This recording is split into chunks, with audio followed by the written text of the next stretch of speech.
সকাল সকাল দার্জিলিং এ কিন্তু আমি আবার ঘুরতে বেরিয়ে পড়েছি। আজকের ওয়েদারটা বেশ সুন্দর আছে, সকালে তো বেশ ভালোই লাগছে, জানি না পরে কি হবে। এখন আমি চলে এসেছি দার্জিলিং মেলে, আর এখানে দেখো কত পায়রা রয়েছে, খেতে দিচ্ছে, পায়রাগুলো খাচ্ছে। ভাবলাম আমি নায়িকাদের মতো দৌড়ে যাবো, পায়রাগুলো উড়ে উড়ে যাবে, কিন্তু আমি তো নায়িকা না, তাই আমার আর হলো না। পাইন গাছের ভাগ দিয়ে সূর্য দিচ্ছে উকি, আর এই যে একটা মহাকাল মন্দিরে যাবার রাস্তা। যাই হোক, আমি কিন্তু এখন মহাকাল মন্দিরে গেলাম না, এখন আমি চলে এসেছি কেন্দ্রীয় তিব্বতী বিদ্যালয়ে। কিন্তু দেখো আমার পিছন দিয়ে আবার রড নিয়ে চলে আসছে, কি জানি আবার খুঁজা খোঁচা তো দিইনি, আমি ভালোই আছি, তাই জন্য আমি একটু ঢং করছি দাঁড়িয়ে দাঁড়িয়ে। আর রাস্তাটা দেখো অসাধারণ, একটা গান আছে না, সেই কি যেন গান, কিন্তু মনে পড়ছে না আমার।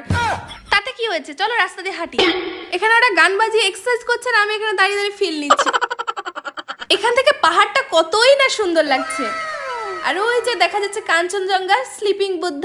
এখান থেকে ভিউটা কিন্তু অসাধারণ সুন্দর। আর এখানে দাঁড়িয়ে থাকতে থেকে আমার খুব গরম লেগে গেছে, তাই আমি সোয়েটারটা খুলে ফেলে দিই। তো বন্ধুরা, আজকের মতো ভিডিওটা এই পর্যন্ত। ভালো লাগলে অবশ্যই লাইক কমেন্ট শেয়ার করতে পারেন, আমার চ্যানেলটা সাবস্ক্রাইব করতে পারেন। বাই।